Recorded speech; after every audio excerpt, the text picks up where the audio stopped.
तो दोस्तों आज हम अपना टॉपिक शुरू करते हैं। आप देख सकते हैं पहले भी मैं आपको बिजनेस एनालिस्ट के कोर्स में पहले पहली वीडियो दे चुका हूं, लेकिन आज जो है थोड़ा सा एलेबोरेट करते हैं ताकि हमारी जो कंफ्यूजन्स थी स्टूडेंट्स की उसको देखते हुए कि फ्रंट एंड क्या होता है। बच्चों को ये नहीं पता होता कि फ्रीलांसिंग कौन करता है कौन नहीं करता, किसको करनी चाहिए, आपको ये कोर्स करना चाहिए या नहीं करना चाहिए, और कौन वो लोग हैं, उनकी क्या टेक्निकल स्किल्स होनी चाहिए, इनको ये कोर्स करना चाहिए।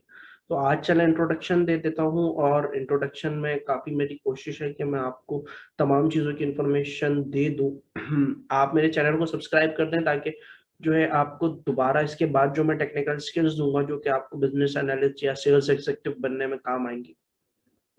क्योंकि कोर्स की लेंथ बहुत ज़्यादा लंबी नहीं है कि आप सालों साल कोर्स करें और फिर किसी जॉब पे जाएं। कोर्स मेरे ख्याल से अगर आप 2 से 3 क्लासेस ले लेते हैं और महीने भर का कोर्स कर लेते हैं तो आपके पास एक अच्छी अपॉर्चुनिटी है कि आप कहीं पर भी जाकर आप बिजनेस एनालिस्ट ऑनलाइन बिडर की जॉब पर अप्लाई कर सकते हैं। तो स्टार्ट करते हैं। सबसे पहला हमारा क्वेश्चन है कि व्हाट इज फ्रीलांसिंग। अब मैं आपको इंग्लिश डेफिनेशन पढ़कर बताता हूँ थोड़ा सा, लेकिन मैंने इलेबोरेट कर देना है। आपको बताया डेफिनेशन जरूरी होती है। Freelance job is one where a person works for themselves. Freelance क्या होता है? इंसान ना अपने लिए काम करता है, किसी और के लिए काम नहीं करता। बट इसका ये मीनिंग नहीं होती कि आप घर बैठकर सिर्फ अपना काम करते हो। नहीं, इसका मतलब ये नहीं होता। इसका मतलब होता है फ्रीलांस के जरिए आप प्रोजेक्ट उठाते हो। प्रोजेक्ट उठाने के बाद आप एज अ बॉस अपने दोस्तों से भी करवा सकते हो जो ये काम कर सकते हैं। तो आप अपने बॉस होते हो, जैसे कि आगे लिखा हुआ है rather than for a company. कि आप अपनी कंपनी के लिए काम नहीं करते बल्कि प्रोजेक्ट उठाकर खुद बनाते हो या किसी से बनवाते हो। While freelancer do take on contract work for companies and organisation. तो फ्रीलांस का मतलब ये नहीं होता कि आप घर बैठकर सिर्फ जो है फ्रीलांसिंग कर रहे हो, बल्कि आप इतना अच्छा फ्रीलांस करने लगते हो कि आप कंपनीज में बैठते हो और वहां पर उनको काम उठा कर देते हो और कंपनी आपका काम करके देती है। तो आप सेल टीम कहलाते हो जो कि कंपनी का एक रेवेन्यू जनरेट करती है। तो ये एक बहुत अच्छा जो है मेरे ख्याल से एक जेडी है कि आप अपना करियर बहुत जल्दी इसके अंदर स्टार्ट कर सकते हो। ठीक है, क्योंकि आजकल आप देखो ऐसी फील्ड हमें चूज करनी होती है जिसमें हमारा करियर जल्दी स्टार्ट हो सके। ठीक है, हमें इंतजार ना करना पड़े, हम फटाफट से एक ऐसी सॉफ्टवेयर हाउस में नौकरी लग जाए जहाँ पर हम अपनी स्किल्स को और मजीद इलेबोरेट कर सकते हैं। जब आप इस फील्ड के थ्रू भी जाते हो तो तब भी आप सीखते हो कि यार मुझे अब किस फील्ड में करना चाहिए, और अब बानिस्बत किसी और फील्ड में आप चाहो। मेरा कहने का मतलब है कि आप सेल्स में रहते हो तो आप एक रेवेन्यू जनरेट करने वाले होते हो और आपकी बहुत ज्यादा वर्थ होती है। तो आज हम देख लेते हैं कि हमारा क्या ये क्वेश्चन है कि हु इज फ्रीलांसर, कौन होता है freelancer, and why people prefer freelancing. और पीपल क्यों लोग चाहते हैं कि हम फ्रीलांसिंग करें जॉब करने से बेहतर। उसकी कुछ रीजन होती है। Anybody who wants to become his own boss, एक बंदा जो अपना ही बॉस बनना चाहता है, अपना ही मालिक बनना चाहता है, जिसको किसी का ऑर्डर नहीं सुनना, और who does not want anyone to order him. कोई नहीं चाहता, अगर वो बंदा नहीं चाहता कि उसको कोई ऑर्डर करे, उस पर कोई रूल लागू करे, उसको कुछ ऑर्डर्स दे, तो वो फ्रीलांस ज्वाइन कर लेता है, वो अपना काम करने लगता है। लेकिन जाहिर सी बात है, अपना काम करोगे तो करोगे क्या, ये तो समझने की आपको जरूरत है कि फ्रीलांसिंग में आप क्या करोगे। मैं आपको गाइड करूंगा कि आप फ्रीलांसिंग में क्या करोगे। आपने अभी तो सिर्फ ये समझना है कि फ्रीलांसिंग क्या चीज होती है, वो करना उसके अंदर क्या है वो मैं आपको गाइड कर दूंगा। सो जब आप समझते हो कि इतने अच्छे आप अपने एक बॉस बन सकते हो, दूसरों से काम करवा सकते हो, तो आपको क्या लगता है तमाम चीजें बहुत ज्यादा इजी होती है। नोट मैंने आपको दिया हुआ है, लिखा हुआ है, but remember everything is not easy, everything take time. आप चाह रहे हो आप अपने बॉस बन जाओ, आपके पास काम गिरने लग जाए, तो कोई भी क्लाइंट आपके लिए नहीं बैठा हुआ है कि आते ही आपको काम देने लग जाएगा। आपको उस पर वक्त लगाना पड़ता है, आपको फ्रीलांसिंग में थोड़ा टाइम देना पड़ता है। कोई भी बिजनेस स्टार्ट होता है तो करीबन आप 6 महीने तक आराम से बैठो कि आपने 1 रुपया भी नहीं कमाना, ताकि आप उसमें सब्र कर सको। बिजनेसेस ऐसे नहीं होते, फ्रीलांसिंग में भी आपको सब्र करना पड़ता है। हाँ, अगर किसी कंपनी में आपको ज्वाइन करना है तो आज आप मेरे कोर्स से फ्रीलांसिंग सीखो, कल जाकर किसी कंपनी में बैठ जाओ और बोलो मैं फ्रीलांस का कोर्स करके आया हूँ, मैं आपकी सेल टीम पे बैठना चाहता हूँ, मुझे इंटर्नशिप पर रखना है। जब मैं काम करके देने लगूँ तो आप मुझे जॉब ऑफर करते, प्रोबेशन पीरियड मेरा खत्म करना है। तो ऐसा भी होता है। ठीक है, सो नोट के लिखा हुआ, but remember everything is not easy, everything take time to be stable till that freelancer a client is his boss. जब तक आप स्टेबल नहीं होते हो, जब तक आप कुछ बन नहीं जाते हो फ्रीलांस पे, आपको अपने क्लाइंट की बात सुननी पड़ती है। क्लाइंट क्या होता है? जो आपको डायरेक्ट प्रोजेक्ट दे रहा होता है, बोलता है भाई मेरा ये काम है आपने करना है, तब तक वो आपका बॉस होता है। जब तक आपकी प्रोफाइल जिससे आप प्रोजेक्ट उठाते हो जिससे आपकी समझे एक आईडी होती है जो आपकी बनती है, फिर आप वहाँ पर जाके प्रोजेक्ट उठाते हो तो आपकी वो आईडी को अच्छा करना होता है, उसका लुक अच्छा दिखाना होता है। तो उस अच्छे दिखाने की वजह से आपको क्लाइंट की हर बात माननी पड़ती है। तो उस वक़्त क्लाइंट आपका बॉस होता है। ठीक है, तो आगे बढ़ते हैं। अच्छा जी, तो क्या लिखा हुआ है कि टॉप फ्रीलांसिंग प्लेटफ़ॉर्म, क्या अभी तक फ्रीलांस पे हम काम किस पे करते हैं? चलिए ये प्लेटफ़ॉर्म्स देख लेते हैं। आपने आज तक नाम तो सुना होगा सिर्फ़ फ्रीलांसर का, अपवर्क का आपने बहुत कम सुना होगा, फाइवर का आपने फिर भी ज़्यादा सुना होगा।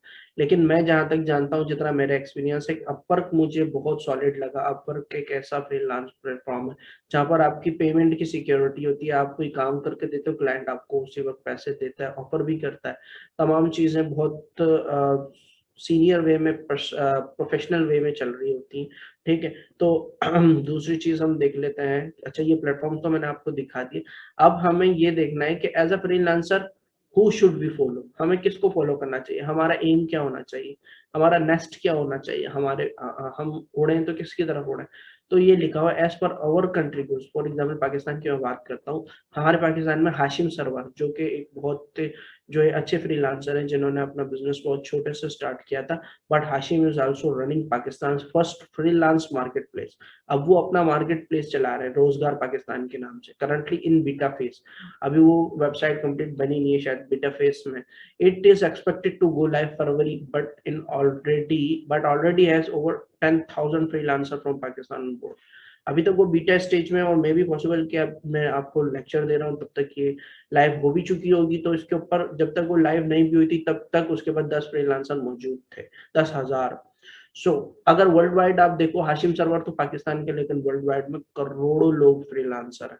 तो उनमें से जो सबसे ऊपर हैं, जो माने जाते हैं, डेविड फेल्डमैन एंड कैटविन। तो उसका क्या है कि उनकी एज देखें आप, 38 एज है डेविड की, और कैट की 29 है। होम टाउन इनका वॉइस है।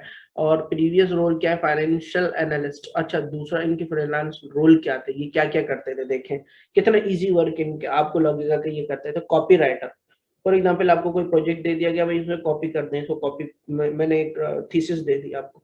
जैसे आप वर्ड पे, एमएस वर्ड पे काम करते हैं, वैसे कॉपी राइटिंग दे दी आपको, आपने उठा के कर दिया। डिजिटल मार्केटिंग, जो आपको पता है विस्मोटेक एक डिजिटल मार्केटिंग का भी कोर्स करवाता है, फ्री कोर्स करवाता है। तो आप वो करें और आप फ्रीलांसिंग शुरू कर दें, आप कमाना शुरू कर दें। और तीसरा है वेब डेवलपर, और इन्हीं दोनों में से ये वेब डेवलपर भी करते हैं। अच्छा, ज़रूरी नहीं होता कि आप वेब डेवलपर हो तो फ्रीलांसिंग करोगे, नहीं। कंपनीज़ के अंदर सेल्स टीम को अलग से बिठा दिया जाता है, भाई आप काम उठा कर दो, लेकिन एटलीस्ट आपको वेब डेवलपमेंट की इन्फॉर्मेशन होनी चाहिए, तभी तो आप उसके मुताबिक काम उठा सकोगे ना। तो अब ये मैं आपको लेक्चर में कंप्लीट इन्फॉर्मेशन दूँगा, ताकि जो है आप इस पर काम तो उठा सको, कंपनी को काम उठाकर दे सको। जब आप कंपनी को काम उठाकर देने वाले हो जाते हो, तो आपको तमाम इन्फॉर्मेशन होने लग जाती है।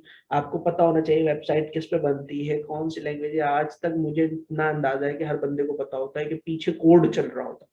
तो कोड सिर्फ नहीं जानना होता आपको, पीछे कोड चल रहा है, नहीं, क्लाइंट से बात करनी है तो क्लाइंट को कम से कम अपनी बातों से घेरोगे तो सही, कि मुझे जी आपने जो प्रोजेक्ट दिया है वो मुझे पता है कि ये किस कोड पे चलेगा। ये वेबसाइट है, ये डेस्कटॉप एप्लीकेशन है, ये मोबाइल ऐप है, ये तमाम चीज़ों की इन्फॉर्मेशन आपको होनी चाहिए। ठीक है? तो आपने देखा इनकी अर्निंग्स कितनी है, आपने देख लिया इनको डॉलर में इन्होंने कितने पैसे अभी तक कमाए हैं। तो एज़ अ फ्रीलांसर हमें किस-किस को जानना चाहिए था? पाकिस्तान के अंदर हाशिम सरवर जो काफ़ी ऊपर चढ़ रहे हैं अभी, और बाकी वर्ल्ड वाइड आप देखो तो बहुत सारे लोग हैं। ये मेरे चंद एक एग्ज़ाम्पल ले ली। ठीक है, तो आगे बढ़ते हैं। अच्छा, how freelancer enjoy the work. अच्छा, मेन बात है कि फ्रीलांसिंग को इतना प्रमोट करते क्यों हैं लोग? फ्रीलांसिंग को इतना सपोर्ट क्यों करते हैं? देखें आप, एक फ्रीलांसर जो है आराम से बैठा होता है, उसके बाद प्रोजेक्ट गिरता है तब वो काम करना शुरू होता है। उसको ये कोई बाउंड नहीं होता कंपनी की तरफ से कि आप जो है आप 9 घंटे के लिए आओगे, रोज़ अटेंडेंस लगाओगे, काम करने बैठोगे और चले जाओगे। नहीं, जब आप अब काम उठाते हो, आपकी मर्ज़ी होती है, आपने काम उठाया, आपके क्लाइंट से बात की, क्लाइंट ने आपको काम दिया, आपने किया और वापस आप जो है अपने आराम करने लग गए। तो फ्रीलांसिंग में काफ़ी अपॉर्च्युनिटीज़ भी हैं, प्रॉस भी हैं, कॉन्स भी हैं। अच्छा, लेकिन ये हो गई बात घर की। अगर आप घर पे बैठे हो तो आप फ्रीलांस जब उठाओ, जब काम कर सकते हो। बट आप एक कंपनी के लिए अगर एज़ अ फ्रीलांसर काम कर रहे हो, तो आपका काम ही होता है सिर्फ़ प्रोजेक्ट उठाना, ठीक है? तो आगे बढ़ते हैं। अच्छा, दैट मीन्स आप ये देखें कि फ्रीलांसर घर पे बैठ के काम नहीं करते।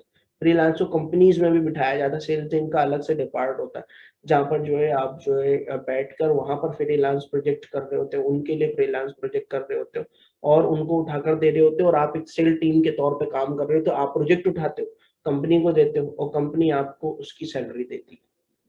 चलें मैं ट्राई करता हूँ कि आपको किसी और तरीके से भी इलैबोरेट करने की कोशिश करता हूँ ताकि आपको मेरा ये वाला टॉपिक और अच्छे से समझ आ जाए।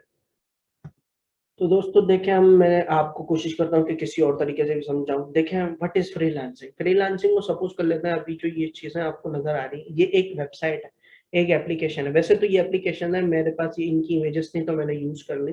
लेकिन मैं आप सपोज़ कर लें कि ये वीज़ा, पेपाल, ईबे, मनी ग्राम और ये तमाम चीज़ें एक वेबसाइट बनी हुई किसी क्लाइंट की होंगी जिसका ये आइडिया था और उसने ये वेबसाइट बनाना चाही। तो फ्रीलांसर का क्या काम था? फ्रीलांसर एक फ्रीलांसर था जो कि उसने बिड लगाई कि आया मैं वो बंदा हूँ जो ये वेबसाइट बना सकता हूँ। जब उसको ये पता चल गया तो अब क्लाइंट आता कैसा है आप ये देखो क्लाइंट कैसे पता चलता है? क्लाइंट आता है, क्लाइंट को एक वेबसाइट बनवानी है तो वो अपनी तमाम चीज़ें लिखता है। आई वांट अ वेबसाइट, मैं एक वेबसाइट बनाना चाहता हूँ। और वो वेबसाइट की रिक्वायरमेंट बताता है कि मैं इस टाइप की वेबसाइट बनाना चाहता हूँ, मेरी बिज़नेस ये होगा और मैं ये आई विल पे $100 अच्छा ये तमाम चीज़ें वो स्पेसिफिकेशन लिखकर और जो है अपने वो जो फ्रीलांस के प्लेटफ़ॉर्म्स हैं, फ्रीलांस अपवर्क, फाइवर वहाँ डाल देता है। फिर आपका काम होता है फ्रीलांसर अपना दिमाग के साथ आता है और आप क्या करते हो, फ्रीलांसर बैठता है और आप अपने स्क्रिप्ट्स डिज़ाइन करते हो, बिडिंग डिज़ाइन करते हो, एक टेक्स्ट फाइल लिखते हो, आई कैन डू दिस मैं ये कर सकता हूँ। I will do it in time जैसे आपको क्लाइंट को घेरना होता है। नॉर्मली सेलमैन क्या करता है, यही काम करता है। तो ठीक है, आप अपने लिख देते तो कि आई एम एग्रीइंग $100 आप तमाम चीज़ें बोलकर उसको जो है फॉरवर्ड कर देते। फिर आपने उसको ये भी बताना होता है कि आया मैं किस तरीके से करूँगा। ये इन्फॉर्मेशन आपके पास होगी तब आप उसको बताओगे ना। आपको पता होगा कि वेबसाइट किस चीज़ पे बनती है। इसने जो क्लाइंट ने वेबसाइट मुझे दी है, वो मैं किस तरीके से बनाऊँगा, किस चीज़ पे बनाऊँगा, इसकी इन्फॉर्मेशन आपको होनी चाहिए तब आप काम कर पाओगे। ठीक है? तो ये तरीका होता है कि आपने जब उसकी बात सुन ली, अब आप उसको बताते हो कि मैं इसको एचटीएमएल, सीएसएस, जावास्क्रिप्ट पे बना दूँगा। ठीक है? तब आपको रिक्वायरमेंट लिख कर देता है कि भाई आप कैसे बनाओगे तमाम चीज़ों का मुझे बताओ, क्या रिक्वायरमेंट्स हैं आपकी, आप किन टूल्स पे बनाओगे, आप मेरी वेबसाइट को किस चीज़ पे बनाओगे। तो ये मैंने आपको शो किया है कि आप अपने फिर अपने टूल्स बताते हो, अपने वेपन्स बताते हो कि भाई मैं ये यूज़ करूँगा, मैं ये यूज़ करूँगा और तुम्हारी वेबसाइट को बनाकर दे दूँगा। आपको वेबसाइट नहीं बनानी होती। एक फ्रीलांसर को, एक सेल एग्ज़ेक्युटिव को वेबसाइट नहीं बनानी, उसको सिर्फ़ जो है टूल्स बताने होते हैं। जैसे यहाँ पर बताया मैंने एचटीएमएल, सीएसएस वगैरह। जब आप जॉब विन कर लेते हो, जब आपको प्रोजेक्ट खत्म हो जाता है आपका, तो जनाब आप जो है फिर आप तो चीते हो जाते हो। आपने बोला भई आज तो प्रोजेक्ट कंप्लीट हो गया, आप कंपनी को कमा के दे दोगे तो कंपनी आपके पाँव चूमेगी, बोलेगी ये तो बहुत ज़बरदस्त बंदा है, इसने तो हमें कमा कर दे दिया। बस इतना सा काम होता है, इतना सा काम होता है और जैसे ही आप काम करके देते हो तो फिर पैसा, पैसा ही पैसा होता है आपके पास। और उसके बाद जनाब फिर आप हमें पूछोगे भई नहीं और आप निकल लोगे। सो फ्रेंड्स आई होप कि आपको उस तरीके से भी समझ आ गया होगा कि फ्रीलांस क्या होता है, फ्रीलांस कहाँ-कहाँ बैठते हैं, ऑफ़िस में भी बैठते हैं, ठीक है? तो हम आगे बढ़ते हैं, ठीक है? कन्फ्यूज़न, कन्फ्यूज़न क्या है कि वेबसाइट का हमें पता ही नहीं है सर वेबसाइट क्या होती है, हमें इन्फॉर्मेशन ही नहीं है। तो हम कैसे एक फ्रीलांसर बन सकते हैं? कैसे हम फ्रीलांसिंग करेंगे और किसी कंपनी में बैठ जाएँगे? हमें वेबसाइट की इन्फॉर्मेशन ही नहीं है। जब तक हमें वेबसाइट की इन्फॉर्मेशन नहीं होगी, हम क्लाइंट से कैसे बात करेंगे? सबसे मेन थिंग है सबसे पहले आपको बता दूँ मैं कि आपकी इंग्लिश स्ट्रॉन्ग होनी चाहिए। It English is most important thing अगर आप फ्रीलांसर बनते हो, आप बिज़नेस एनालिस्ट बनते हो, आपको डेवलपर बनना है, आपको कुछ भी बनना है, English is most important thing आपको इंग्लिश ज़रूर आनी चाहिए। आप फ्रीलांस बनो, फ्रीलांसर बनो या ना बनो आपको इंग्लिश आनी चाहिए। तो कन्फ्यूजन क्या है कि सर हमें पता ही नहीं। अच्छा मैं आपको क्लियरली बता देता हूँ कि मेरा कोर्स ऐसा है कि मैं आपको तमाम चीज़ें बताऊँगा। आने वाली वीडियोज़ में भी मैं आपको इस लेक्चर में कंप्लीट इन्फॉर्मेशन दूँगा। आपको ये टेंशन नहीं लेनी कि मुझे नहीं पता तो आज के बाद पता भी नहीं चलेगा। नहीं, मैं आपको कोर्स में तमाम चीज़ें पढ़ाऊँगा, तमाम चीज़ें बताऊँगा। अभी के इंट्रो में मैं आपको ये तमाम चीज़ें गाइड कर दे रहा हूँ। कि ये क्या चीज़ होती है। देखिए एक वेबसाइट बनती है ना, एक वेबसाइट जैसे बनती है फॉर एग्ज़ाम्पल अगर मैं आपको बताऊँ कि एक रोटी अगर आप खाते हो, तो रोटी आपके पास डायरेक्ट तो आसमान से रोटी नहीं उतरी ना, उसके पीछे का एक काम है कि उस एक पाउडर की फ़ॉर्म में आटा होता है जिसमें पानी डालकर उसको गूँधा जाता है, उसमें मेहनत होती है। फिर आपके पास जो खाने वाले के पास पहुँचती है, वो सिर्फ़ एक रोटी होती है। यही काम होता है, वेबसाइट जब आपके पास पहुँचती है तो आप उसको यूज़ करते हो। सिर्फ़ आप उससे मज़े लेते हो, आपको उसको सिर्फ़ खाना होता है। पीछे का जो काम है डेवलपर जो कर रहा होता है वो बैकएंड कहलाता है। तो एक वेबसाइट के अंदर तो दो से ज्यादा चीजें होती है, लेकिन मेनली दो चीजें होती है, एक फ्रंट होता है और एक बैकएंड होता है। फ्रंट क्या होता है वो मैं आपको दिखा देता हूँ। देखिए वेबसाइट जब आप देख रहे होते हैं उसकी खूबसूरती, उसके ऊपर बटन, आप गूगल खोलते हैं, क्रोम खोलते हैं, गूगल पे जाते हैं और लिखते हैं और आपको ये नजर आ रहा होता है। फॉर एग्जाम्पल अगर आपको फेसबुक खोल के बता दिया जाए तो फेसबुक पे आपको फेसबुक के बटन नजर आ रहे होते हैं खूबसूरत से, आपके पास चैट खुली होती है, आपके फ्रेंड्स नजर आ रहे होते हैं, लेकिन उसके बैक पे कितना काम किया डेवलपर्स ने वो यहाँ मौजूद होता है। बैक एंड क्या होता है, अच्छा देखिए यूजर सी 20% टोटल एफर्ट। ये जो फ्रंट एंड होता है ना, इसके ऊपर जो कोडर बैठे हुए हैं, जो सॉफ्टवेयर इंजीनियर्स बैठे हैं, वो सिर्फ 20% काम करते हैं, क्योंकि उनको सिर्फ मुंह दिखाना होता है, उसकी शक्ल बनानी होती है। लेकिन इसका भी फ्रीलांस पे बहुत ज्यादा काम होता है। ऐसी बात है, ये ज्यादा इंपॉर्टेंट है 20%, लेकिन ज्यादा इंपॉर्टेंट है। जब तक इसकी लुक नहीं होगी, अट्रैक्शन नहीं होगी, तो कैसे एक क्लाइंट इस पर रुकेगा। ठीक है।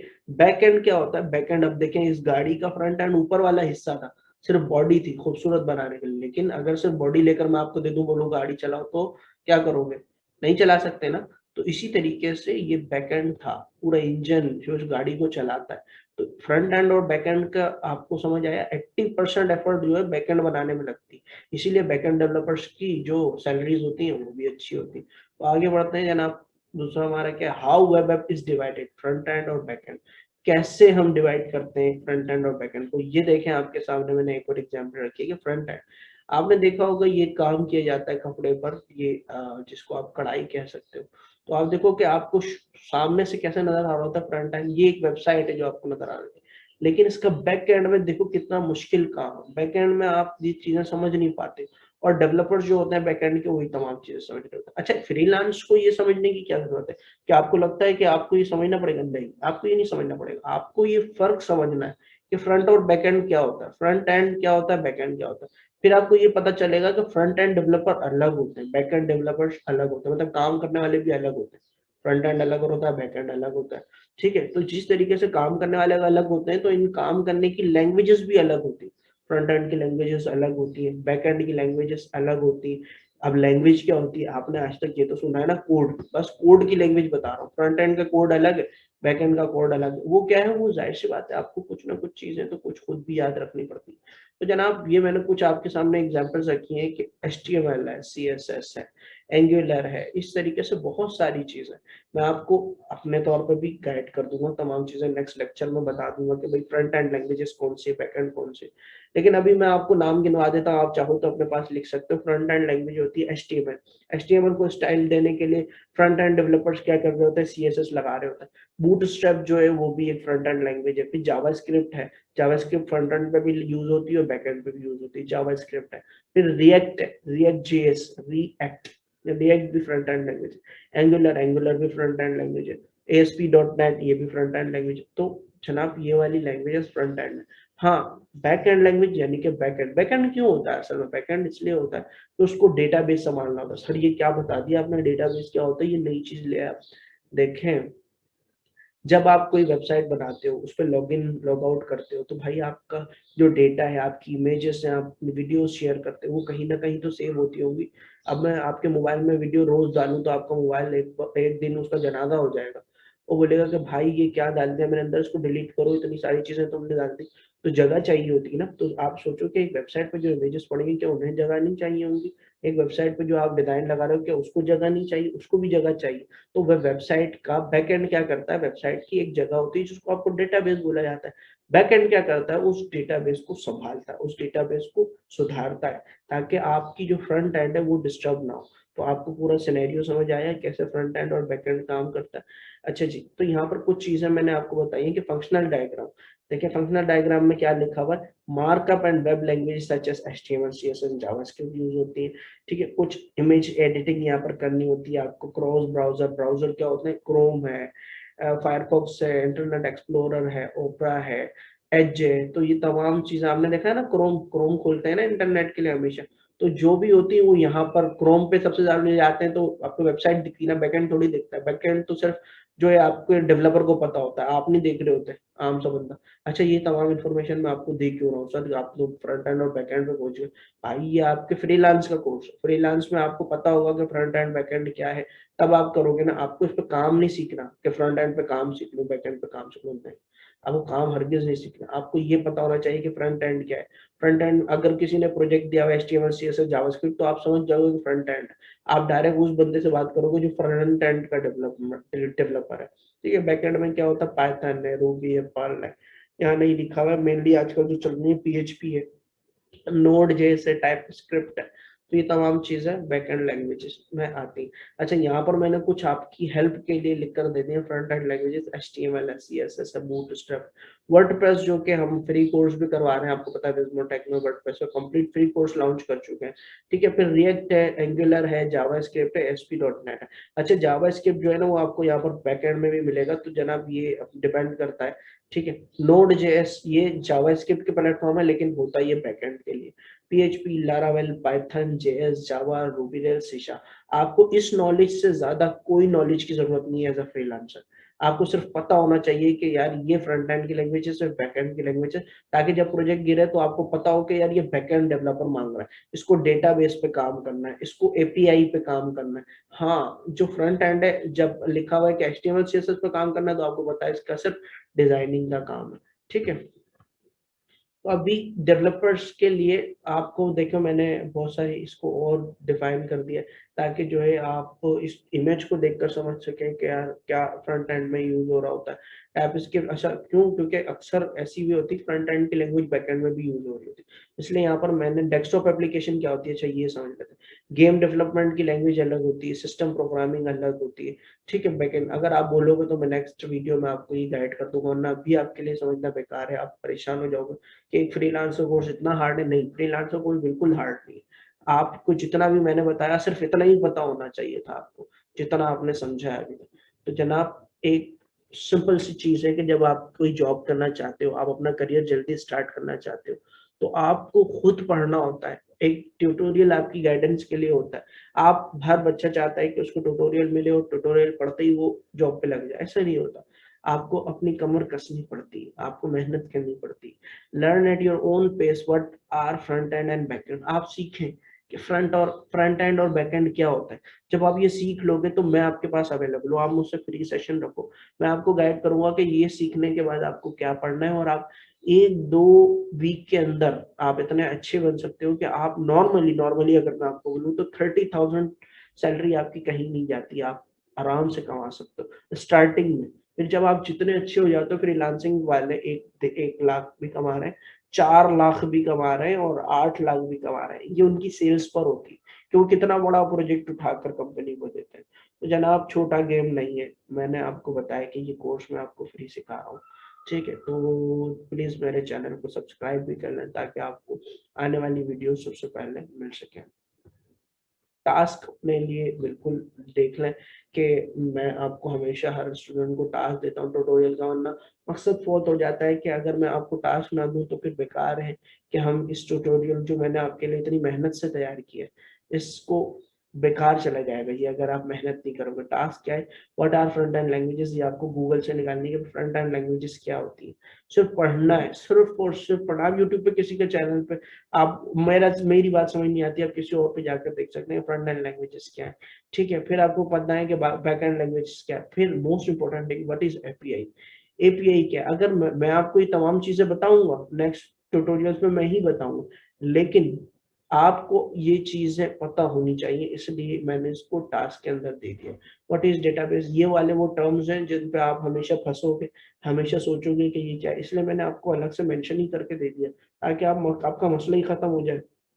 ये तमाम चीजें क्या है, तो देख रहे हैं आप what is database, what is wire frame. Wire frame क्या होता है, कुछ भी नहीं है ये सिर्फ खतरनाक खतरनाक नाम दिए हुए और ये बहुत ही आसान चीज है। अगर आपको कुछ समझ नहीं आता आप कमेंट सेक्शन में कमेंट करके मुझसे पूछ सकते हैं, आप मुझसे कांटेक्ट कर सकते हैं, आप ऑफिस में आकर, आप कोचिंग में आकर, आप क्लास अटेंड कर सकते हो, आपको तमाम प्रॉब्लम्स को सॉल्व कर दिया जाएगा। ठीक है, तो ये आपके टास्क है और हमारा टॉपिक इसी के साथ खत्म होता है। अल्लाह हाफिज।